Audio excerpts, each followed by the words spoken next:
ایک نکاح کے بعد یعنی حضرت خدیجہ کے نکاح کے بعد جو نکاح کیے وہ سارے نکاح 50 سال کی عمر کے بعد آپ کے نکاح ہیں۔ حضرت عائشہ صدیقہ رضی اللہ تعالی عنہ سب سے کم عمر بھی ہیں، اور حضرت عائشہ واحد وہ خاتون وہ زوجہ ہیں کہ جن کا پہلا نکاح رسول اللہ صلی اللہ علیہ وسلم کے ساتھ ہوا، یعنی پہلی ازواج مطہرات یا تو وہ مطلقہ تھیں یا وہ پھر بیوہ تھیں۔ رسول اللہ نے حضرت عائشہ صدیقہ رضی اللہ تعالی عنہ کے ساتھ بھی وقت گزارا، یعنی ایک طرف جب ہم دیکھتے ہیں حضرت خدیجہ کہ جو عمر میں آپ سے بڑی ہیں ان کے ساتھ بھی بہت ہی خوبصورت وقت گزرا، اور اسی طرح حضرت عائشہ صدیقہ رضی اللہ تعالی عنہ کے ساتھ بھی بہت ہی اچھا وقت گزرا۔ حضرت عائشہ صدیقہ رضی اللہ تعالی عنہ سے ایک مرتبہ رسول اللہ صلی اللہ علیہ وسلم فرماتے ہیں عائشہ کہ جب تم مجھ سے خوش ہوتی ہو تو مجھے اس وقت بھی پتہ چل جاتا ہے جب راضی ہوتی ہو، اور جب تم مجھ سے ناراض ہوتی ہو تو مجھے اس وقت بھی پتہ چل جاتا ہے کہ تم مجھ سے ناراض ہو۔ تو عرض کرتی یا رسول اللہ صلی اللہ علیہ وسلم کیسے؟ تو آپ فرماتے ہیں کہ اے عائشہ کہ جب تم مجھ سے خوش ہوتی ہو تو تم کہتی ہو رب محمد کی قسم، محمد کے رب کی قسم، اور جب تم ناراض ہوتی ہو تو تم کہتی ہو رب ابراہیم کی قسم، تو مجھے معلوم ہو جاتا ہے۔ تو عرض کرتی یا رسول اللہ صلی اللہ علیہ وسلم کہ میری زبان آپ کا نام لینا چھوڑتی ہے، یعنی یہ اشارہ اس بات کی طرف ہے کہ یا رسول اللہ زبان سے تو وقتی طور پر آپ کا نام نہیں لیتی، لیکن دل میرا ہمیشہ آپ کو یاد رکھتا ہے اور ہمیشہ آپ کا ذکر کرتا ہے، یعنی میرے دل سے آپ کی یاد اور آپ کا ذکر کبھی ختم نہیں ہوتا۔ تو رسول اللہ صلی اللہ علیہ وسلم کی ازدواجی زندگی بہت ہی خوبصورت ہے، یعنی آپ اپنے گھر میں جب تشریف لاتے تھے تو آپ اس طرح گھر میں نہیں آتے تھے کہ جیسے کوئی سلطان، کوئی بادشاہ اور کوئی حکمران اور کوئی بڑی شخصیت آ گئی، بلکہ آپ اس طرح آتے تھے کہ جیسے گھر کا ایک عام فرد آتا ہے۔ آپ گھر میں اپنی ازواج کے ساتھ کاموں میں شریک بھی ہوتے تھے، اپنا کوئی کام ہوتا تھا تو وہ آپ خود کیا کرتے تھے، بلکہ یہ جھاڑو، گھر کی صفائی یا دیگر کاموں میں آپ ہمیشہ اپنے ازواج کا ساتھ دیا کرتے تھے، یعنی گھر کے کاموں میں آپ ان کے ساتھ شریک ہوا کرتے تھے۔ ایسا نہیں تھا کہ جیسے آج خامندوں کا یا مردوں کا کردار ہوتا ہے کہ وہ گھر میں آتے ہی ایسے شو کرتے ہیں کہ ہم تو باہر سے بہت ہی تھکے ہوئے اور بہت ہی کام کر کے ہم گھر میں آئے ہیں، تو لہٰذا اب ہمیں کچھ بھی نہ کہا جائے اور ہم چارپائی پر اور صوفے پر بیٹھ کر آرڈر کریں گے اور ہماری ہر بات کو مانا جائے گا۔ تو یہ جو رویہ ہے رسول اللہ صلی اللہ علیہ وسلم کا، یہ رویہ اور یہ سلوک اپنے گھر میں نہیں تھا۔ اور ہم یہ بھی دیکھتے ہیں کہ رسول اللہ کبھی باہر کی بات اپنے گھر میں نہیں لایا کرتے تھے۔ ایسا نہیں تھا کہ باہر سے کوئی تکلیف، کوئی آپ کو ایسی بات جو آپ کے مزاج کے خلاف ہو آپ نے برداشت کی اور گھر میں آ کر آپ نے اس کا غصہ اتارا ہو، یعنی آپ نے اس کا اظہار کیا ہو، تو کبھی ایسا نہیں، بلکہ جو باہر کی بات ہے وہ باہر رہ جاتی اور جو گھر میں معاملات ہوتے تھے تو وہ آپ گھر میں لے کر چلتے تھے۔ رسول اللہ صلی اللہ علیہ وسلم کی ازواج یعنی زیادہ تعداد تھی، اب آپ ان کے ساتھ خوش گپی بھی کرتے تھے، آپ کی تمام ازواج آپ کے ساتھ بیٹھتی تھی اور گپ شپ بھی کرتی تھی اور مسائل ڈسکس بھی ہوتے تھے، لیکن رسول اللہ نے اپنے ازواج مطہرات کی تربیت اس طریقے سے کی، یعنی ان کو جو تعلیم دی وہ تعلیم یہ تھی کہ جب اللہ کی بات ہوتی تھی، اللہ کے حکم کی بات ہوتی تھی، تو رسول اللہ کے حکم کو ہر بات پر ترجیح دیا کرتے تھے، یعنی نماز کا وقت ہے تو اٹھ کر آپ نماز ادا کرتے تھے۔ ازواج مطہرات کہتی ہیں کہ آپ اس طرح ہم میں سے اٹھ کر چلے جاتے تھے کہ جیسے آپ ہمیں جانتے ہی نہیں ہیں، یعنی نماز کا وقت جب اللہ کا حکم ہو، یعنی اخلاقی اقدار، ویلیوز، اللہ کا حکم، اس کو ہمیشہ آپ نے ترجیح دی۔ آپ کی یہ ترجیح دینا ہی در حقیقت اپنی ازواج مطہرات اور گھر والوں کی تربیت کا نتیجہ اور حصہ تھی، یعنی آپ مسجد میں فرض نماز پڑھنے کے بعد اگر کوئی نماز پڑھنی ہوتی نفل تو آپ گھر میں ادا کرتے تھے تاکہ گھر والوں کی تربیت ہو۔ اسی طرح اگر آپ نے خیرات کرنی ہے تو وہ بھی گھر والوں سے کہہ کر اور ان کے ہاتھوں سے بھی کروایا تاکہ گھر والوں کی بھی تربیت ہو، اور اسی طرح اپنے گھر والوں کو اجتماعی معاملات میں، مجالس میں بھی آپ لے کر جاتے تھے، وہ آپ کی مجالس میں آپ کے ساتھ شریک ہوتی تھی۔ ایسا کبھی نہیں ہوتا تھا کہ ازواج مطہرات گھر میں بیٹھی رہیں اور آپ خود نکل کر لوگوں کو دعوت و تبلیغ کریں اور آپ اکیلے سارے کام سر انجام دیں، بلکہ جہاں پر ازواج مطہرات کی ضرورت ہوتی تھی تو وہاں پر ازواج مطہرات بھی شریک ہوتی۔ اس لیے رسول اللہ صلی اللہ علیہ وسلم کے انتقال کے بعد آپ کے ازواج مطہرات کے جو گھر تھے وہ علم کا مرکز ہوا کرتے تھے، لوگ آتے اور آپ سے علم سیکھا کرتے۔ حضرت عائشہ کے بارے میں آتا ہے حج کے موقع پر سب سے بڑا خیمہ حضرت عائشہ کا ہوا کرتا تھا اور لوگوں کا وہاں پر مجمع ہوتا تھا، جمع غفیر ہوتا تھا، لوگ آپ سے مسائل پوچھتے تھے اور آپ سے دین سیکھا کرتے تھے۔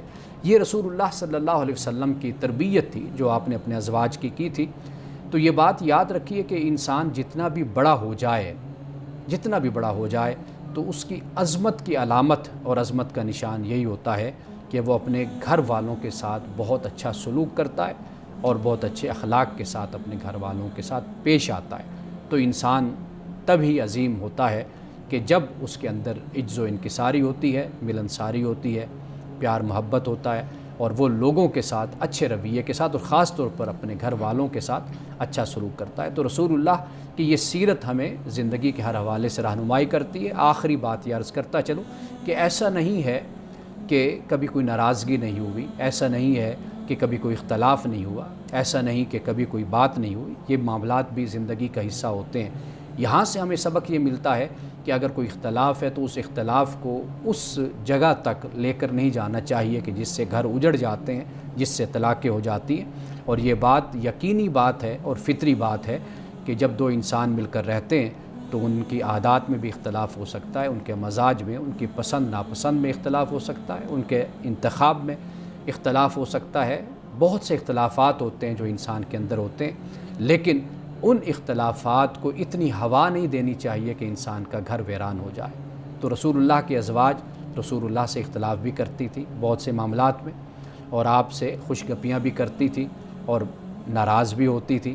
آپ علیہ الصلوۃ والتسلیم بھی ان سے کبھی اپنی ناراضگی کا اظہار فرمایا کرتے تھے۔ یہ سب کچھ انسانی زندگی کا حصہ ہوتا ہے اور اس میں ہی ہم سب کے لیے رہنمائی بھی ہے۔ ناظرین کرام، اسی گفتگو پہ کچھ سوالات ہمارے صاحب کے سامنے رکھیں گے، لیکن ایک بریک کے بعد ہمارے ساتھ رہیے۔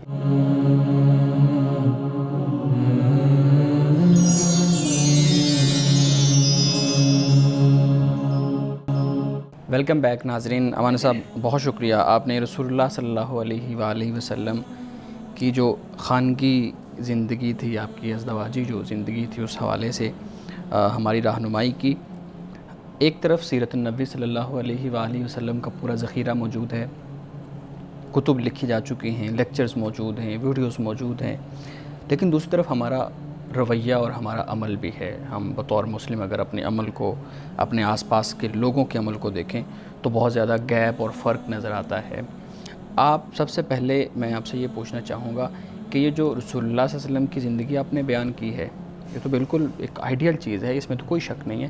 دوسری طرف جو معاشرہ گراوٹ کا شکار ہو چکا ہے اس پورے نکاح کے یا خاندان کے ادارے کے اندر، اس کے درمیان جو فرق ہے، جو گیپ ہے، اس کی بنیاد کیا ہے؟ وہ فرق اور گیپ کیوں پیدا ہوا ہے؟ سب سے پہلی بات جو اس حوالے سے ہمیں مد نظر رکھنی چاہیے کہ آپ اپنی زندگی کے کسی بھی شعبے کو یا کسی بھی پہلو کو سنوارنا چاہتے ہیں، بہتر کرنا چاہتے ہیں، اس کو آپ کبھی بھی دوسرے پہلوؤں سے جدا نہیں کر سکتے۔ ہم جب نکاح کی بات کرتے ہیں یا خاندانی زندگی کی بات کرتے ہیں تو ایسا نہیں ہو سکتا کہ ہماری زندگی کے دوسرے پہلو تو بالکل ان اسلامک ہوں۔ ان اسلامک سے مراد یہ ہے کہ جو ویلیوز ہیں، اقدار ہیں، ان سے بالکل ہٹے ہوئے ہوں، اسلام کی جھلک اس میں نظر ہی نہ آئے، بالکل نظر نہ آئے۔ تو ہم یہ کہیں کہ جو نکاح کا ہمارا شعبہ ہے، ادارہ ہے یا خاندانی ادارہ جو ان سا ہے، یہ بالکل اسلامی ہو جائے تو یہ ناممکن بات ہوتی ہے۔ آپ جب تک رسول اللہ کی سیرت کو مد نظر رکھ کر اپنے معاشرے کی تشکیل نہیں کرتے، اپنے آس پاس کے ماحول کی تشکیل نہیں کرتے، اس وقت تک آپ کا جو گھر ہے، آپ کا جو خاندان ہے، وہ بھی اس کی بھی تشکیل پھر سیرت پر نہیں ہو سکتی۔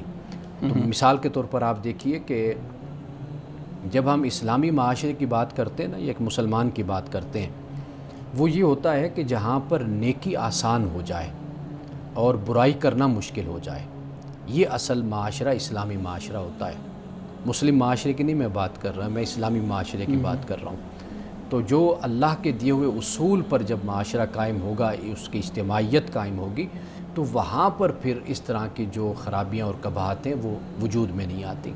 یعنی مثال کے طور پر آپ دیکھیے کہ آپ نے جیسے انٹرو میں بھی اس کی طرف اشارہ کیا تھا کہ ہمارے ہاں جو مسئلہ ہے وہ کیا ہے، وہ یہ ہے کہ نکاح مشکل سے مشکل ترین ہوتا چلا گیا۔ کچھ تو چیزیں ایسی ہیں کہ جس کو ہم قبول کرتے ہیں، کوئی مسئلہ نہیں ہے. یعنی ہم کوئی اتنے قدامت پسند نہیں ہیں, کوئی بوڑھے دماغ کے لوگ یا پرانے لوگ اتنے نہیں. ہم یہ کہیں کہ تمدن میں تبدیلی آ گئی, جیسے انسانی زندگی میں تبدیلی آ گئی, تقاضے بدل گئے, سوچ بدل گئی, فکر بدل گئی, تعلیم کے طریقے بدل گئے, سب کچھ تبدیل ہو گیا. ہم اس سے کوئی انکار نہیں کرتے, وہ اپنی جگہ پر قائم ہے.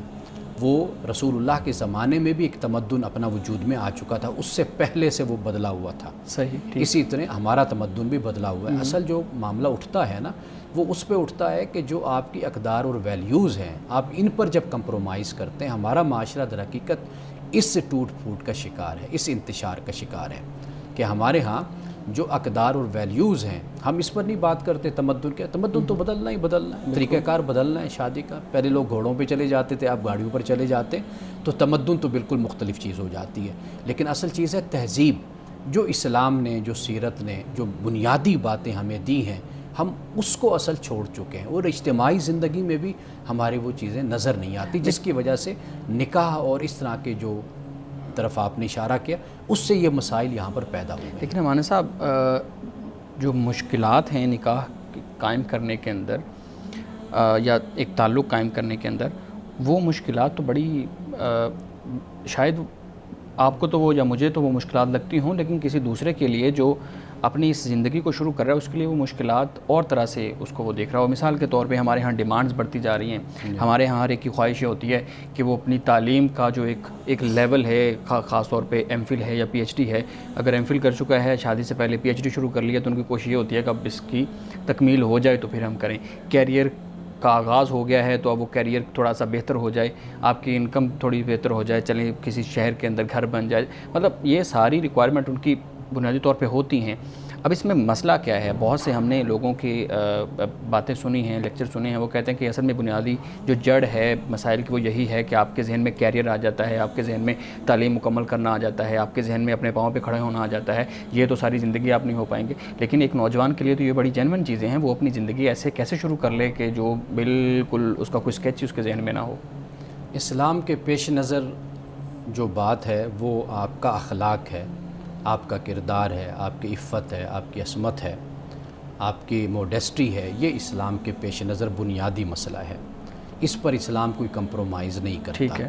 باقی جو چیزیں ہوتی ہیں وہ ایڈجسٹیبل ہوتی ہیں, یعنی وہ آپ اپنی معاشرت سے, اپنے ماحول سے. مثال کے طور پر میں آپ کو بتاتا ہوں کہ میں ایسے بہت سے لوگوں کو جانتا ہوں کہ جو بہت ہی خوشحال لوگ ہیں, مالدار لوگ ہیں. انہوں نے بہت کم عمری میں اپنے بچوں کی شادی کر دی. ٹھیک ہے. یعنی اس وقت بھی وہ بچہ اگر 28 سال کا ہے, وہ 3 بچے اس کے ہیں. صحیح.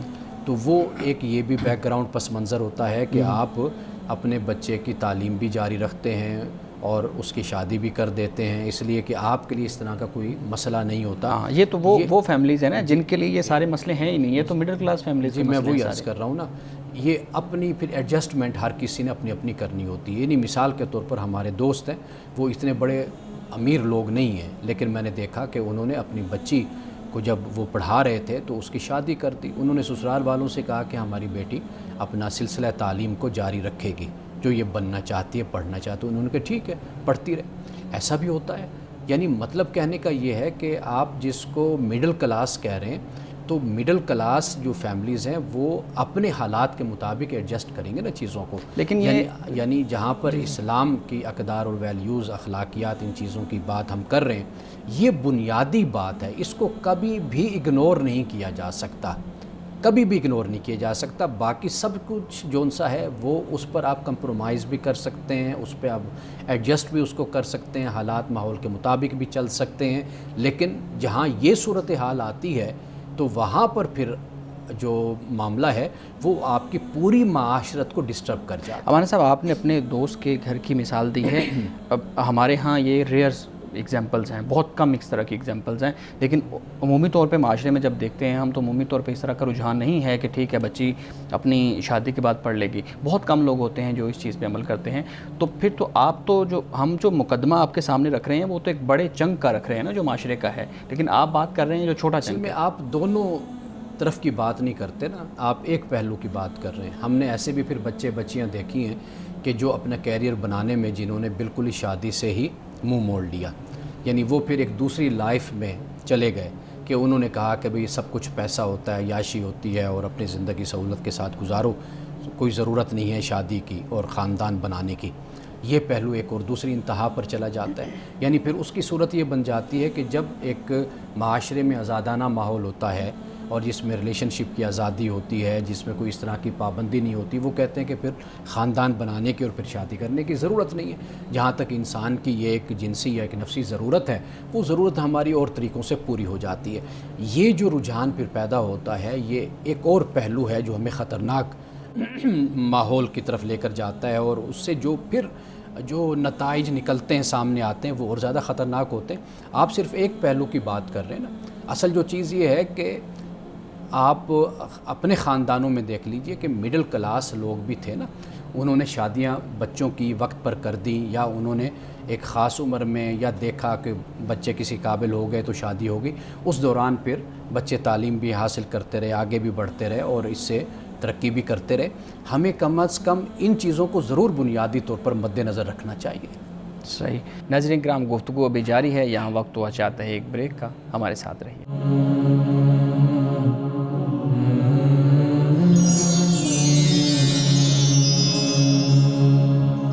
پروگرام میں ایک دفعہ پھر خوش آمدید. ناظرین کرام، بات چل رہی ہے نکاح کی، شادی کی، تو ایک بڑا ہی خوبصورت کورس ہے جو ادارہ فکر جدید نے ڈیزائن کیا ہے میرج گائیڈنس کورس کے نام سے. دنیا کے اندر مختلف کورسز تو ہوتے ہیں لوگوں کو ٹرین کرنے کے لیے، بہتر زندگی گزارنے کے لیے، لیکن پاکستان کے اندر اس طرح کے کورسز ہمیں بہت کم نظر آتے ہیں، یہ شاید نہ ہونے کے برابر ہیں. ادارہ فکر جدید کا یہ امتیاز ہے کہ اس نے اس کورس کی ابتدا کی اور اب تقریباً چوتھا سیشن ہے. ہمارے ساتھ موجود ہیں میڈم نورین صاحبہ، اور یہ اس کورس کو کوآرڈینیٹ کر رہی ہیں. میڈم، آپ تھوڑا سا اس کورس کے بارے میں بتا دیں اور اس کے بعد پھر ہم اس سے متعلق ہی کچھ سوالات ہمارے صاحب کے سامنے رکھیں گے. اس سے پہلے کہ میں اس پہ روشنی ڈالوں، میرا اپنا ایک سوال امانت صاحب سے تھا میرج گائیڈنس کورس کے حوالے سے، کیونکہ آپ اس کورس کے بانی ہیں. تو میں یہ پوچھنا چاہتی ہوں کہ پاکستان میں یہ پہلی مرتبہ اپنی طرز کا کورس ہے. آپ کے ذہن میں ایسے یہ کیسے آئیڈیا آیا؟ بڑا منفرد ہے اور بالکل یونیک سا آئیڈیا ہے. آپ کے ذہن میں یقیناً اس کے پیچھے کچھ بیک گراؤنڈ ہوگا. میں چاہتی ہوں کہ آپ ہمیں اس سے سب لوگوں کو بتائیں کہ اس کے پیچھے کیا مہارت ہے. اس کے تین آپ صورتیں یا تین وجہیں آپ کہہ سکتے ہیں. ایک تو یہ ہے کہ بچپن سے نوجوانی تک جو زمانہ ہم نے گزارا اپنے گھر میں، خاندان میں، دیکھا کہ وہاں پر ہمیشہ جو اکثر شادیاں ہوئیں وہ بالکل ایسی ہوئیں کہ بے جوڑ، جس کو ہم شادیاں کہتے ہیں. اور کئی طلاقیں بھی ایسی واقع ہوئیں کہ جہاں پر والدین کے بھی غلط فیصلے، یا جہاں پہ خود بچی کا غلط فیصلہ یا بچے کا غلط فیصلہ. یہ مسائل جو ہیں یہ انسان بچپن سے، یعنی اپنے گھر میں، خاندان میں، اپنے آس پاس، اپنے لوگوں میں انسان دیکھتا ہے. بالکل. ایک تو یہ اس کی بنیادی وجہ ہے کہ سوچا کہ بھئی اگر کبھی موقع ملا تو اس پر ہم کام کریں گے. دوسری بات یہ ہے کہ دنیا میں یہ کوئی نئی بات نہیں ہے. ملائیشیا کے لیے، ترکی کے لیے اور دیگر کئی ممالک ہیں، ایون کہ یورپ اور امریکہ میں بھی، وہاں پر بھی باقاعدہ طور پر اس طرح کے کورسز کروائے جاتے ہیں. خود مسلمان بھی کرواتے ہیں، ادارے ان کے جو ہیں. دوسری وجہ یہ ہے کہ چونکہ باہر میں رہا اور پھر سفر بھی کرتا رہتا ہوں، جاتا ہوں، تو وہاں سے یہ معلومات مجھے ملتی رہتی ہیں. تیسری بات یہ ہے کہ میں یہاں پر دیکھتا ہوں اپنے ملک میں کہ جو ہمارا مذہبی خانہ ہے نا، یہ بالکل ایسے لگتا ہے کہ ارریلیونٹ سا ہو گیا ہے. یعنی ہمارے ادارے، مذہبی ادارے، ہمارے مدارس، جامعات، وہ بالکل معاشرے سے ایسے لگتا ہے غیر متعلق جیسے ہوتا ہے نا، تو اس طریقے سے غیر متعلق. تو یہی خواہش تھی کہ اگر ہم یہ کام کریں، کبھی کوئی ادارہ وجود میں آئے تو ہم ایسا کام کریں کہ جو سوسائٹی سے متعلق ہو، معاشرے سے متعلق ہو، نوجوان نسل سے متعلق ہو اور ہمارے خاندانی مسائل سے متعلق ہو.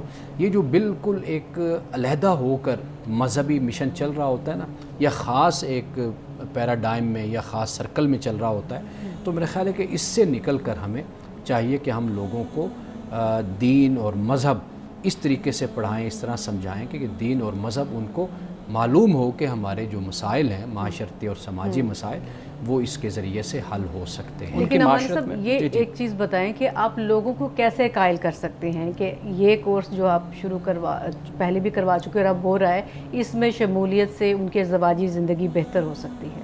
دیکھیے، پہلی بات تو یہ ہے کہ جو لوگ پہلے یہ کر چکے جی ان سے رابطہ کیا جائے، ان سے معلوم کیا جائے کہ جو لوگ ہمارے پاس آئے، رہے، بیٹھے، سنا انہوں نے ہمیشہ تعریف کی. خاص طور پر سائیکالوجسٹ ہمارے پاس آئے، سائیکولوجیکل جو ایشوز ہوتے ہیں میاں بیوی کے وہ ڈسکس ہوئے. اس طرح گائناکولوجسٹ وہ ہیں، اس کے علاوہ وکیل، لائر ہیں، وہ آئے ہمارے پاس. اچھا پھر یہ ہے کہ ہم اگر اسلام کے حوالے سے کوئی گائیڈ کرتے ہیں تو اس میں بھی جدید مسائل کو ہم ڈسکس کرتے ہیں. پھر یہ کہ نکاح فام کا پڑھنا پڑھانا. جب ہمارے ٹاپک اور ہمارے موضوعات ناظرین دیکھیں گے، لوگ دیکھیں گے، تو ان کو خود اندازہ ہوگا کہ یہ ایسے مسائل ہیں کہ جن پر ہمیں ضرور رہنمائی اور گائیڈنس ہمیں لینی چاہیے. اور آج کل تو یہ آئیڈیالزم کا وہ زمانہ ہے کہ آپ آئیڈیالائز کر لیتے ہیں ایک پکچر کو اور پھر اپنی زندگی اس کے مطابق گزارنے کی کوشش کرتے ہیں، جبکہ اس کے سرکمسٹانسز، اس کے حالات اور آپ کے حالات میں زمین آسمان کا فرق ہوتا ہے. یہ بڑا جو ہے نا وہ بڑا پرابلم ہے. اچھا اب آپ نے جو بات کی تھی، کیا میں اس کو ایڈریس کر سکتی ہوں کہ یہ کورس بنیادی طور پہ کیا ہے؟ ویسے تو ہمارے جو سب سے پہلے جو ٹارگٹ ہے وہ یہی ہے کہ جو نیولی میرڈ کپل ہیں اور جن کی ابھی شادیاں پلان ہو رہی ہیں، لیکن اس کا مقصد یہ نہیں ہے کہ صرف یہی لوگ پارٹیسپیٹ کر سکتے ہیں، بلکہ وہ جوڑے، شادی شدہ جوڑے جو کہ اپنی زندگی کے اب مڈل ایج میں آ چکے ہیں اپنی شادی کے حوالے سے، وہ ان کو بھی گائیڈنس کی ضرورت ہوتی ہے. بلکہ مجھ سے خود خواتین ایسی ہیں جنہوں نے رابطہ کیا، وہ چاہتی ہیں کہ اگر ہمارے بچے اویلیبل نہیں ہیں، وہ بزی ہیں، جاب پہ ہیں، تو ہم چاہتے ہیں کہ ہم یہ رہنمائی لیں، اس لیے کہ اگر ہم اویئرنیس ہمیں ہوگی تو ہم اپنے بچوں کو رائٹ ٹائم پہ رائٹ سجیشن دے سکیں گے. بعض اوقات کہتی ہیں کہ بچے ہم سے ایسے سوال کرتے ہیں جو ہمیں ایٹ دا اسپاٹ اس کا جواب اور دلیل کے ساتھ دینا نہیں آتا ہے. یعنی یہ نوجوانوں کے لیے بھی ہے، کپلز کے لیے بھی ہے، اور والدین کے لیے بھی ہے. والدین کے لیے بھی. بالکل ٹھیک ہے، بڑی خوبصورت بات ہے. اچھا مجھے مزید یہ بتائیے گا کہ یہ کتنی دیر کا کورس ہے، اور اس میں موضوعات تو کافی حد تک امانت صاحب نے بتا دیا کہ کس تھیم پہ بات کر رہے ہیں، اور اس میں کس کس طرح کے لوگ شامل ہوں گے، یعنی ٹرینر جو آپ کے ہیں وہ کون؟ جی ٹرینرز آپ یہ دیکھ لیں کہ زندگی جن کے اوپر بنیاد یا جن پلرز پہ ہماری زندگی کھڑی ہوئی ہے نا، وہ سارے پلرز ہم نے اکٹھے کر لیے ہیں. اچھا. قانون کا شعبہ دیکھ لیں، بجٹ کے حوالے سے دیکھ لیں، ورکنگ وومن کے حوالے سے دیکھ لیں، گائنی کے ایشوز ہیں کیونکہ فرٹیلیٹی، انفرٹیلیٹی ہماری شادی کے بعد یہ بنیادی چیزیں ہوتی ہیں. اس کے علاوہ بہت ساری چیزیں آ جائیں گی. نیوٹریشن کا بڑا مسئلہ ہوتا ہے ہمارے ہاں. ماں باپ کو یہ چیز، اس چیز کا ادراک نہیں ہوتا کہ بچے پیدا ہو گئے، ان کو 5 ماہ 6 ماہ 8 ماہ کے بعد کیا کھلانا ہے، کیا پلانا ہے، اور پھر ڈاکٹر کو چیک اپ کروانے کا بھی رجحان نہیں ہے. میرے بہت قریب ایک بچی اس طرح فوت ہو گئی کہ وہ بچہ پیٹ میں، یعنی وہ پریگننٹ تھی، 18 20 22 سال عمر ہوگی بچی کی، تو وہ پریگننٹ ہو گئی، بچہ ان کے پیٹ میں مر گیا بچی کے. اچھا. وہ 2 4 5 دن ہفتہ اس کو پتہ ہی نہیں چلا، یعنی چیک اپ ہی نہیں کروایا اور بچہ فوت ہو گیا. تو اس میں پھر اس بچی کی بھی ڈیتھ ہوئی، یعنی بچہ بھی فوت ہو گیا اور بچی کی بھی ڈیتھ ہو گئی. تو ایسے بہت سے واقعات ہیں کہ جو اگر گائناکولوجسٹ کے ساتھ رابطہ ہو اور اس کا لیکچر اٹینڈ کیا جائے اور سنا جائے اور معلومات ہو، تو بہت سی بڑی تکلیفوں سے انسان بچ جاتا ہے. میں نے یہ چیز دیکھی ہے کہ اس طرح کی اویئرنیس ہونا سوسائٹی میں. تو آپ دیکھیے پاکستان اس وقت جہاں کھڑا ہوا ہے، یہاں میں پڑھ رہا تھا کہ شاید افغانستان سے کم ہو، یعنی جو ڈیتھ ریٹ ہے خواتین کا 1 لاکھ میں سے، تو یہ بہت زیادہ ہے. یعنی ناروے اور ان ممالک کو ہم دیکھتے ہیں تو شاید لاکھ میں سے 4-3 عورتیں فوت ہوتی ہیں. ہمارے یہاں سینکڑوں میں عورتیں فوت ہوتی ہیں لاکھ میں سے. تو یہ جو صورتحال ہے یہ بہت خطرناک ہے. تو ہم لوگوں کو اس بارے میں بہت زیادہ حساس ہونا چاہیے. بالکل صحیح ہے. میڈم کچھ مزیدی سوالات ہیں اس کورس کے حوالے سے، میں ایک بریک لے لوں، اس کے بعد ناظرین کرام یہاں وقت ہوا چاہتا ہے ایک بریک کا، ہمارے ساتھ رہیے.